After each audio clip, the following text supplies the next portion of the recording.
In this video, we're going to talk about the types of network protocols that we need to be familiar with when we're dealing with embedded systems. So let's jump right in. So the types of networks. Well, obviously we're going to deal with Wi-Fi. The Raspberry Pi that we saw in the last video is an easy example of a computer system that works just like every other computer you've used every day of your life if you've used computers.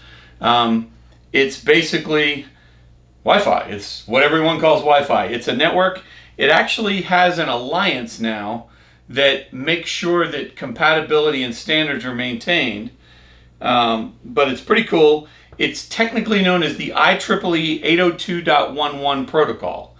And it's how we define and operate as a network for a local area network, a wide area network, the internet, anything that's wireless that involves the 802.11, your routers, your wireless WAPs, those are all going to be running on the Wi-Fi network protocol.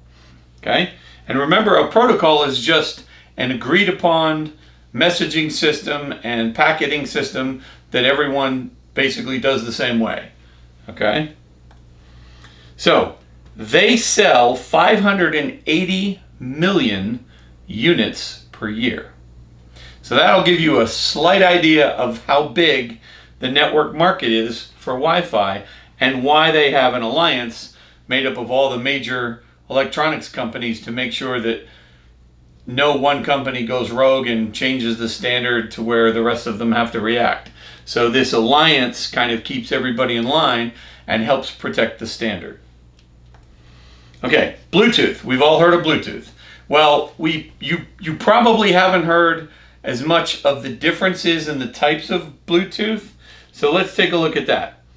Bluetooth runs from 2.402 to 2.480 gigahertz, and it uses a frequency hopping algorithm to perform its network communications.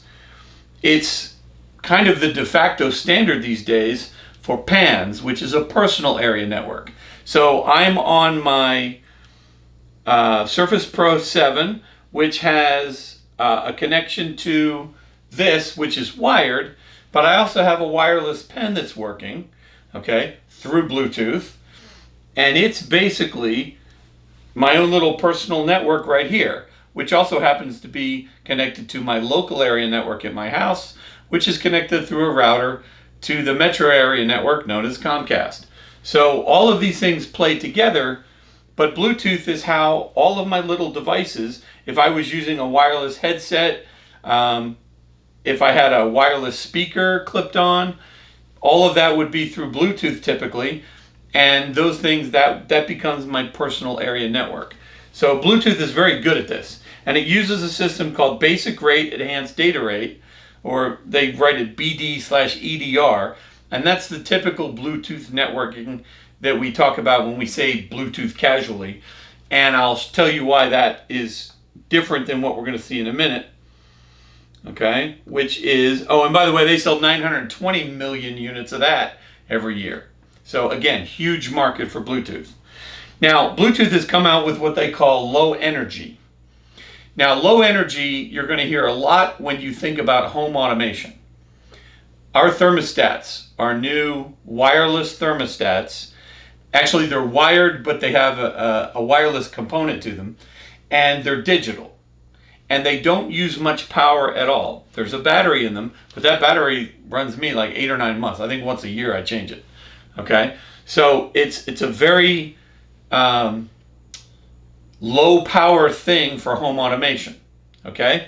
So low energy is important with certain controls and certain things that we're going to have embedded systems for, that we don't want to keep changing batteries.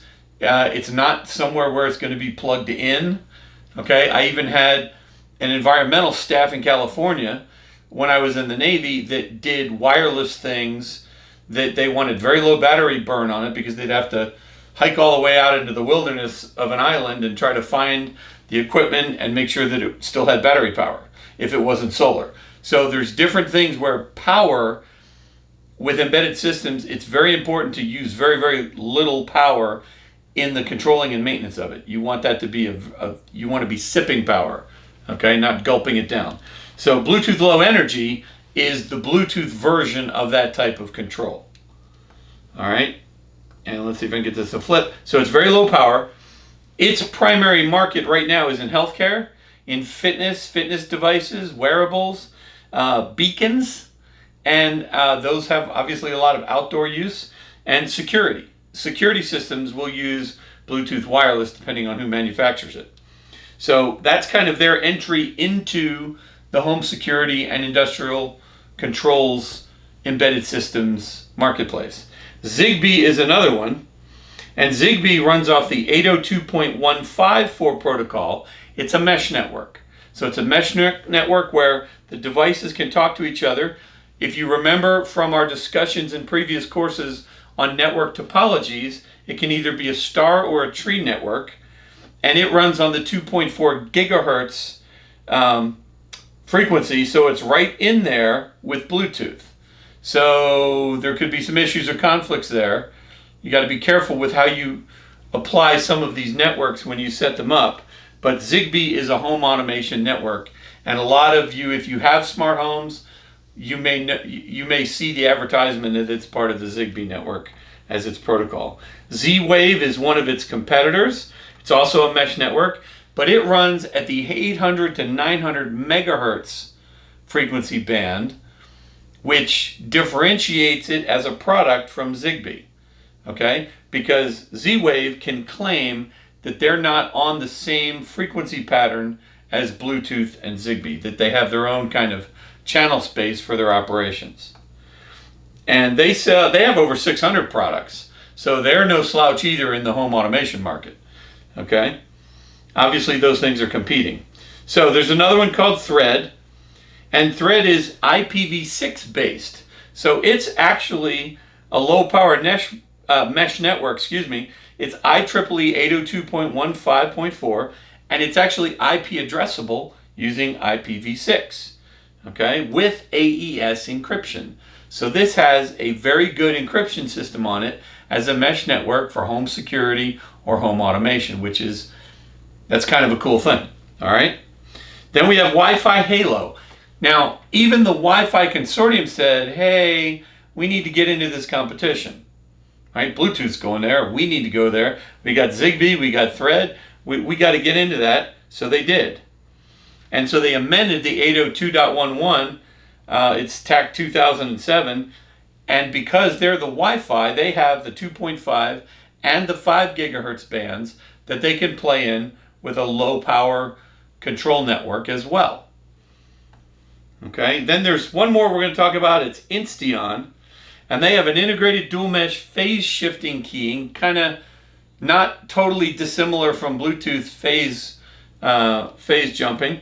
And they frequency hop. These guys phase shift. And they integrate with power lines as a backup.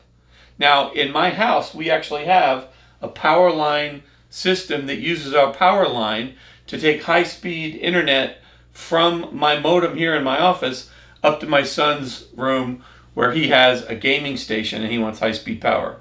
So the systems are getting more and more capable that actually use the wires of your house as a cable to connect your internet or whatever network traffic you have. So Insteon integrates with your power lines as a backup, and it's a peer-to-peer network. So you can connect different peer-to-peer combinations to get what you need for your home network. So that's pretty cool. Now let's kind of take a look at the competitive landscape, if you will. And I'm not going to make this too deep, but Z-Wave is in the 90 meter range, okay? It's 24 plus, they say, so figure 24 meters if you're indoor, and it's at 908 megahertz. Insteon has a very big bonus. It can connect millions of devices. Insteon is you can just plug them in, doesn't matter, okay? When you get to Bluetooth, that's a pretty well-known thing. Wi-Fi Halo is pretty much using your Wi-Fi, so that's a pretty well-known concept. And then you've got a little bit of crowding in the 2.4 gigahertz. Bluetooth is in here, but you've also got Thread and Zigbee, and the difference between them is Thread is faster. Okay, it's just faster than Zigbee. Zigbee is not as interoperable as Z-Wave, but it is faster than Z-Wave. So you give up a little speed to get the longer range. If you don't need that kind of range, you can get a little faster. But again, you have to be cognizant of the 2.4 gigahertz just to make sure you don't have any conflicts with the frequency band. Okay? So that just takes some planning. Now, in the next video, we're going to talk about the differences between wired and wireless, because it's something a lot of people overlook and don't think about. And I really want to make sure you're clear on when and where it's more appropriate to use a wired network or a wireless. So I'll see you on the other side.